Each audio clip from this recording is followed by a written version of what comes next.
Hi, good morning, students. Welcome to the English grammar class of class 8th students.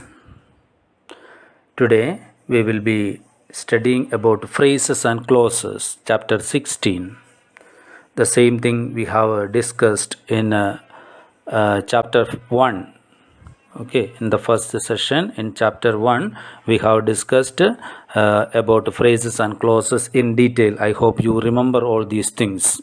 Okay, I think I have explained what is phrase and what is clause in detail in chapter 1. Let us just revise that and move to the next session, that is phrases can be converted into a clause and a clause can be converted into a phrase. First, let us once again revise what is phrase and what is clause.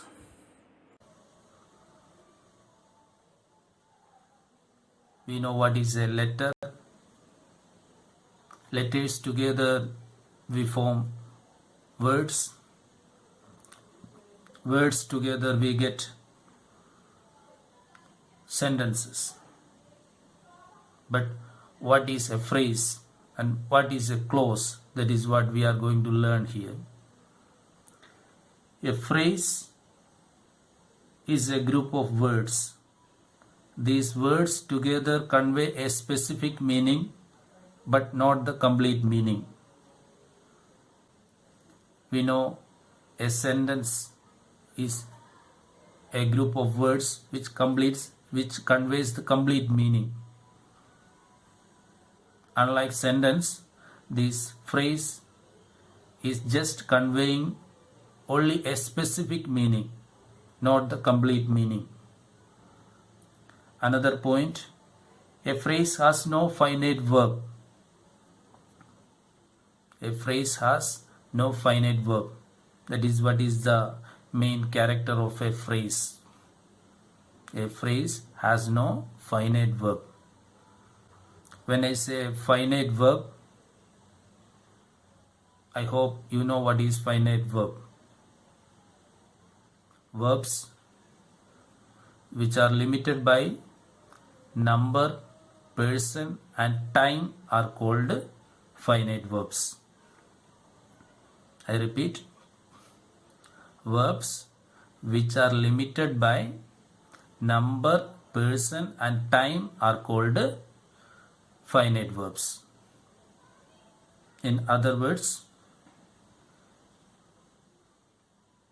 when we change the number or the person or the time of the sentence, if the verb is also changing, we can call such kind of verbs as finite verbs.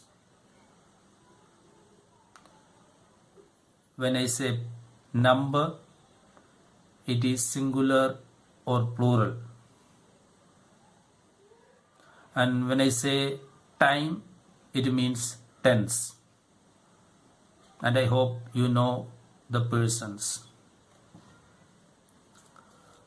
First person, singular I, and the plural form is we. Second person, singular and plural both are you. And third person, singular, he, she, it. And the plural form is they. I have got a small chart. You can have a look at.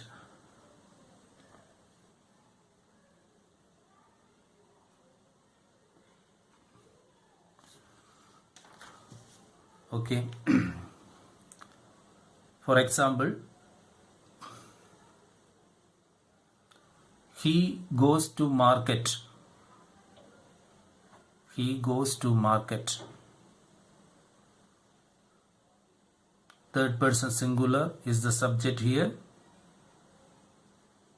And if I change that subject into first person singular, I go to market. When I changed the subject, he goes to market became I go to market. There is a change happening with the verb here.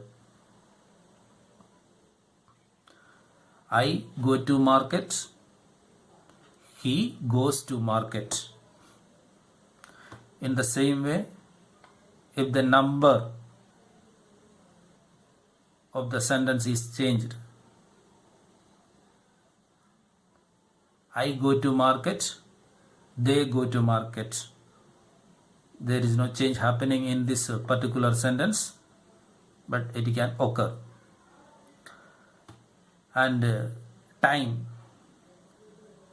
if I change the tense of the sentence, for example, I go to market,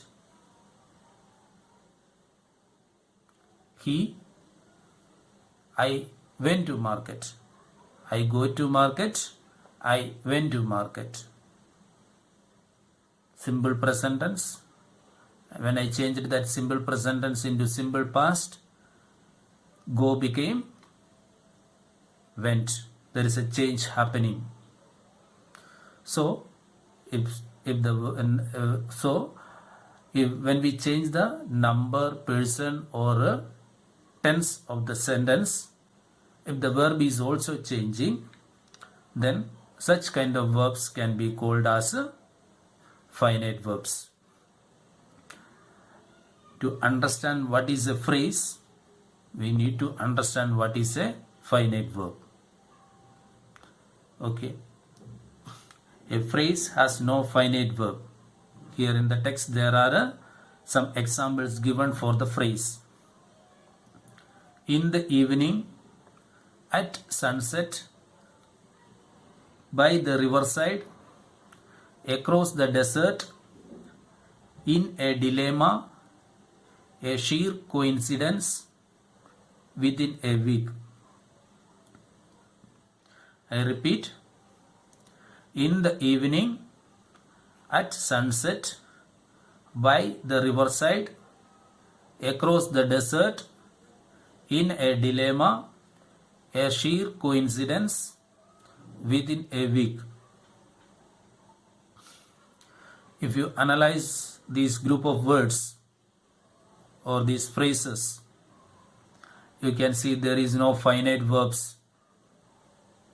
So it is a phrase. Okay. Now we can move to the next topic, that is clause. A clause is a sentence which is part of a larger sentence. A clause always has finite verb, but it has no independent existence. A clause is always attached to another clause or other clauses. In other words, a clause is a group of words that contains a finite verb and forms part of a sentence. Unlike the phrase, clause is having a finite verb.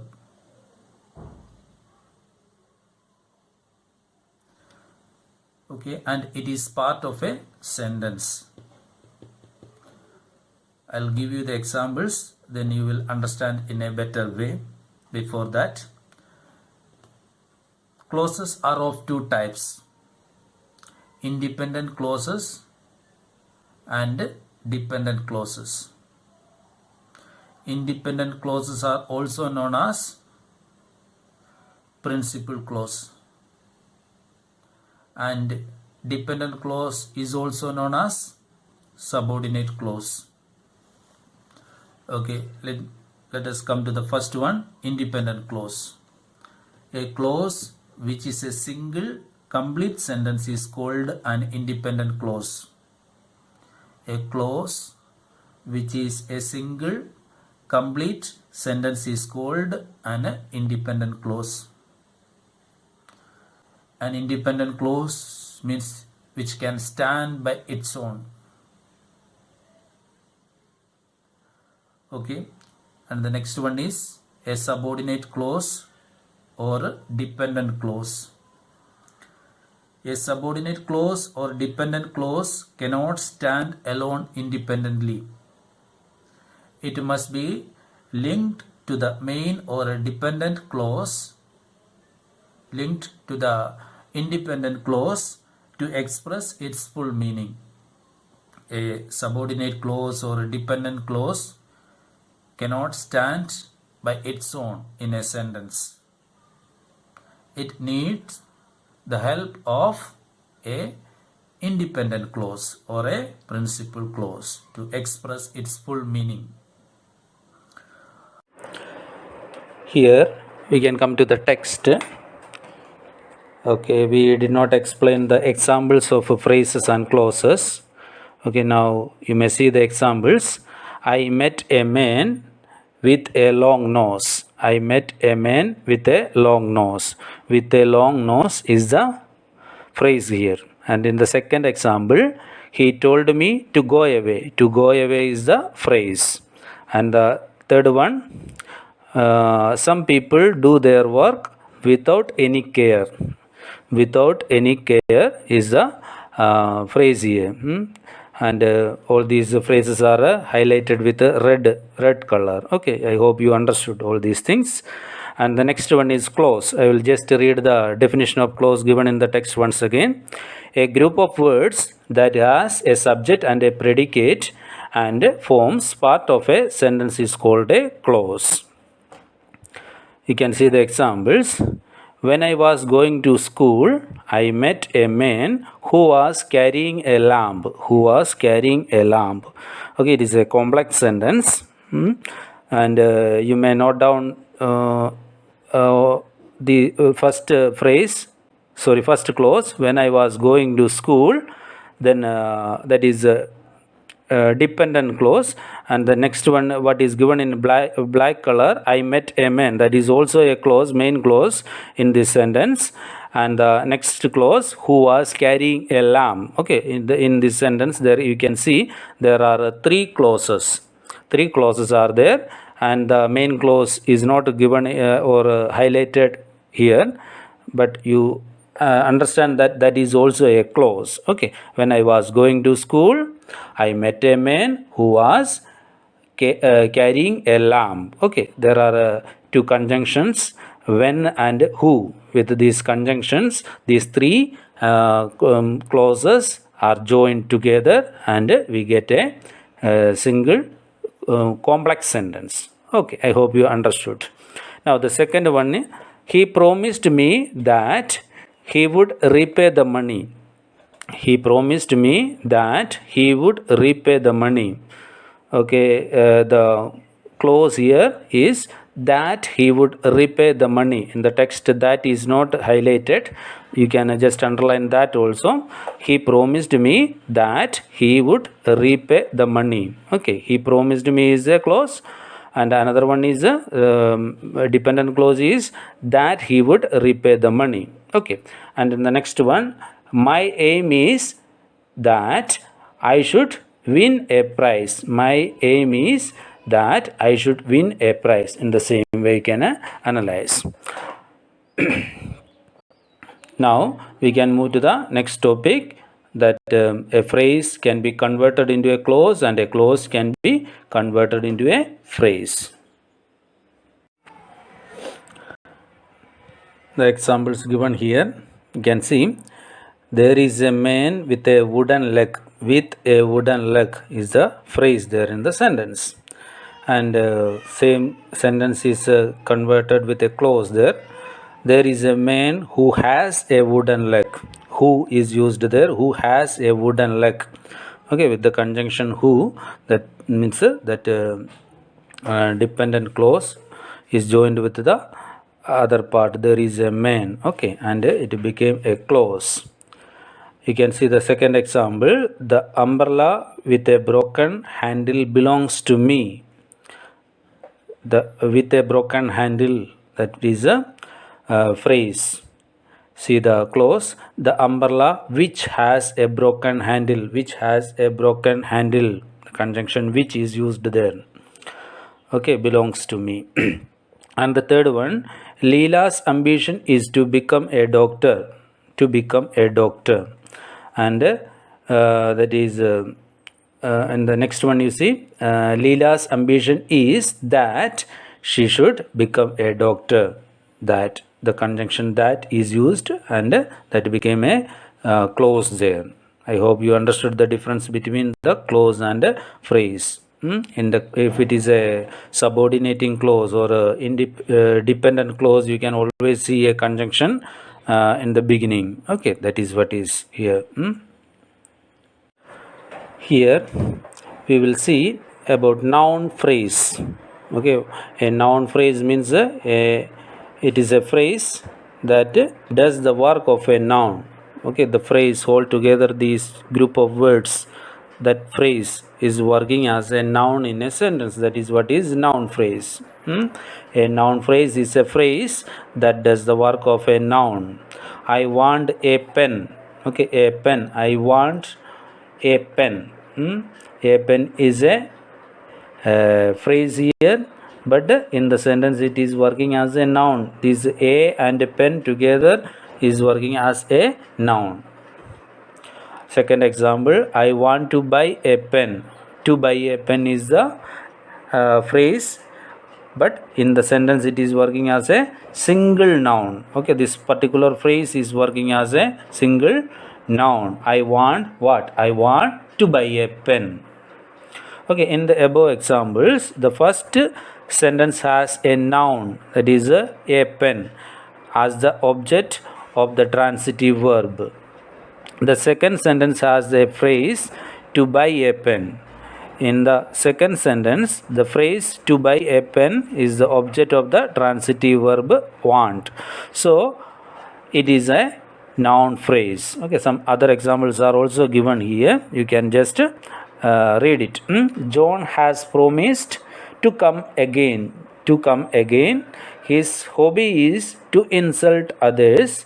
I enjoy reading books. Reading books.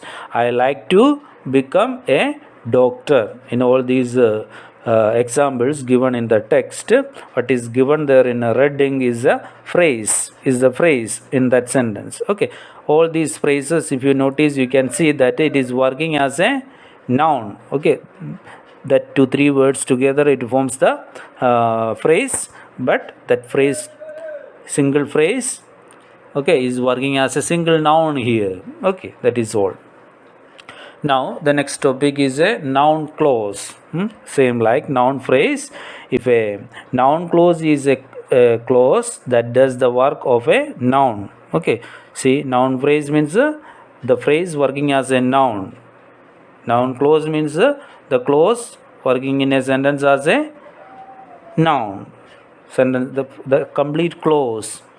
Okay, the complete clause is working in a sentence as a single noun. That is what is the noun clause. See the examples given. I want that I should buy a pen. I want that I should buy a pen. That I should buy a pen is the clause here.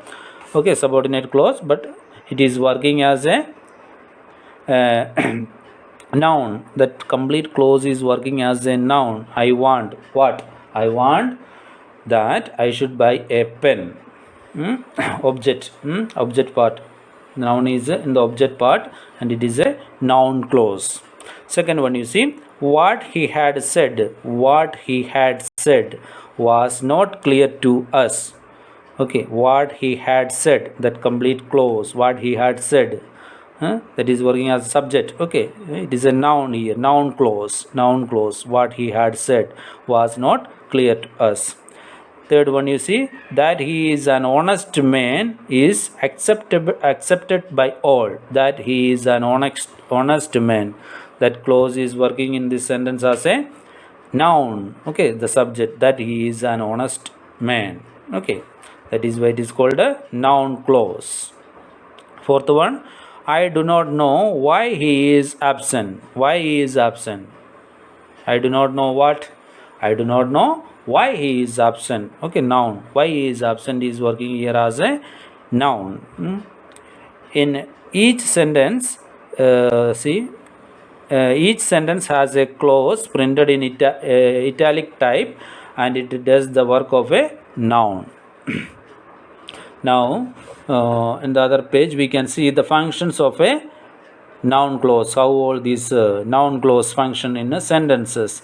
A noun clause can be the subject of a verb, it can be the object of a transitive verb, it can be also the object of a preposition, it can be in opposition to a noun or a pronoun, or last point, it can be the complement of a verb of incomplete predication. Okay, the 5 points are given, the examples are also given, we can see that. The first point we can see, a noun clause can be the subject of a verb. Examples you may see in the text, that we should work hard is clear, that we should work hard is clear. Okay, the clause what is given there in a red ink is working in this sentence as the subject. Okay, and it is a noun. Okay, noun clause, that we should work hard is the clause here, and that is working in this sentence as a noun, and it is the subject of a verb is. Second one, you see, what matters is our good behavior. What matters? Okay, what matters is our good behavior. In the same way, the clause here in reading is working as a noun clause here, and it is a subject also. When the strike will be over cannot be predicted. When the strike will be over cannot be predicted. Okay, here also the clause is working as a noun clause, and it is also the subject of the sentence here. Fourth one, you see, what I am interested in is your improvement. What I am interested in. Okay, the noun clause, the sentence as the subject of a verb. Second point, a noun clause can function as the object of a transitive verb. Four examples are given. I know that I am correct. I know. Know is the verb there, and as the object of the transitive verb know, the clause is given there, that I am correct. In the second one, promised, he promised is the transitive verb, and as the object of that transitive verb, that he would come. He promised that he would come. Third one, the captain shouted that all should keep silent. Shouted is the verb there, transitive verb there, and as the object of the transitive verb, the clause, the noun clause is given there, that all should keep silent. Last one, do you know why he is absent? Do you know why he is absent? Why he is absent is the object here, and it is a noun clause. And the third one is a noun clause can also function as the object of a preposition. See, children do not like to listen to what their parents say. Children do not like to listen to what their parents say.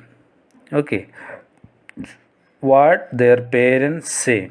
Okay, is the clause there, noun clause, and it is working as a object of a preposition to. Preposition is to here.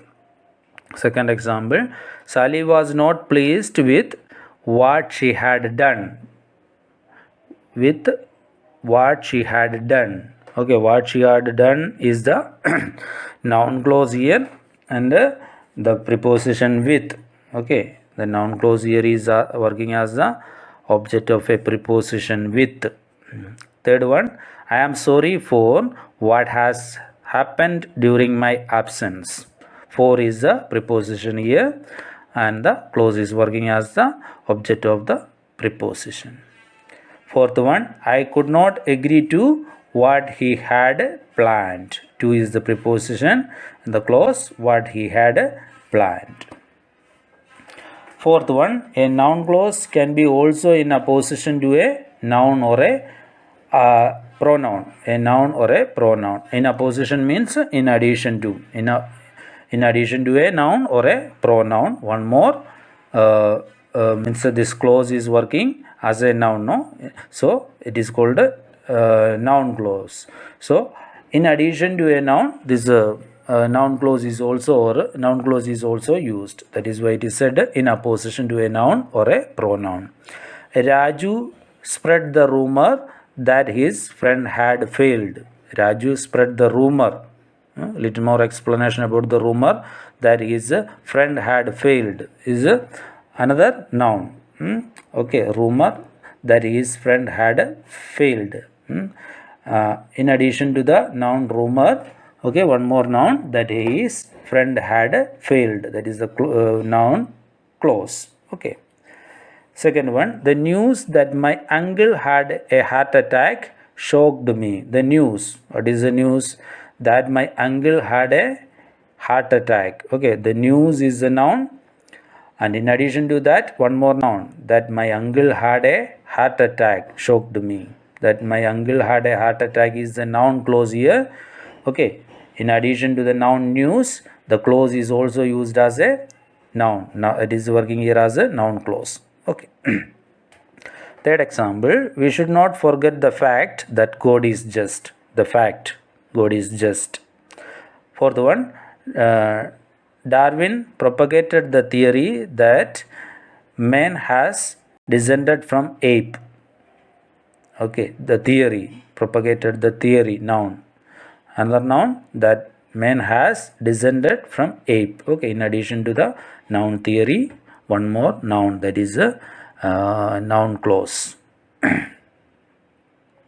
Last one, you see, a noun clause can be the complement of a verb of incomplete predication. My surprise is, okay, what? How he had got my address. How he had got my address. Okay, it is working as incomplete predication. It appears that he is very poor. This is what I want to do. My aim is that I should become a writer. You know, these things, the clause, noun clause is working as a as the complement of a verb of incomplete predication. Below that a note you can see, we often use the subordinating conjunction that to introduce a noun clause, but sometimes we can avoid it also. He said he would come. He said that he would come. Without that conjunction, we can use he said he would come. My friend feels no one likes him. My friend feels no one likes him. Okay. Below that, worksheet is given. Rewrite the following sentences, replacing the noun clause by a noun phrase. Okay, you have to convert the noun clause into noun phrase. I hope as the explanation of each chapter is done, you are doing the homeworks. Okay, practice the homeworks, means exercises given here, then only you will understand the things in a proper way. I will be giving the answers, okay, by this week. So do the exercises properly. Next topics, adjective phrase and adjective clause. See, adjective phrase means the phrase working in a sentence as adjective. Adjective clause means clause working in a sentence as adjective. See, a phrase that does the work of an adjective is called an adjective phrase. Everyone likes to lead a blameless life. Blameless is the adjective and qualifies the noun life. Everyone likes to lead a life free from any blame. Free from any blame is the phrase here, and that works as the adjective here. John is a boy with a kind heart. With a kind heart. Okay, boy with a kind heart. Next one, Goliath was a man of great strength. Last, I like to see a face with a smile on it. With a smile on it. Okay, here in all these sentences, the phrases are working as adjectives. So, the adjective phrases. It can be called as adjective phrases. You can see the adjective clauses. Everyone likes to lead a life which is free from any blame. Okay, the clause which is free from any blame is just giving an attribution to the life which is free from any blame. So the clause here is adjective clause. Goliath was a man who had great strength. Goliath was a man who had great strength. Kitty was a horse that was trustworthy.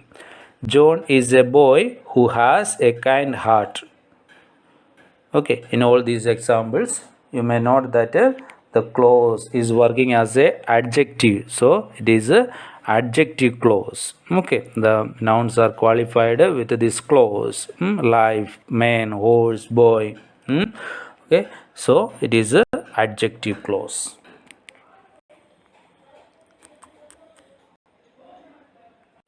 Here you can see phrases working as adverb and clauses working as adverb phrase and adverb clause. A phrase that does the work of an adverb is called adverb phrase. A clause that does the work of an adverb is known as adverb clause. See the examples. Richard fought bravely. Simply an adverb is given. Okay, fought bravely. After the verb fought, bravely is used. Okay, adverb. With the adverb phrase, in the second example, you can see Richard fought in a brave manner. In a brave manner is the phrase, and it is working as a adverb. In a brave manner. Fought in a brave manner. It must be done at any cost. Done at any cost. At any cost is the phrase, and it is working in the sentence as an adverb. They fought to the last man. You will succeed in the long run. Okay, in all these examples, the phrases are working as an adverb. Okay, that is why it is a adverb phrase, it is said. Now adverb clause, the example you see, Richard fought as a brave man fights. As a brave man fights. Clause working as a adverb. As an adverb. Though he was ill, he went to school. He went to school. Though he was ill, he went to school. If you work hard, you will succeed. If you work hard, you will succeed. As we had no money, we did not enter any shop. After he had completed the work, he went to play. Okay, here the clauses are working as an adverb. So it is called adverb clauses. Okay, in the chapter there are some exercises. You may do it. I will be giving you the answer in this week.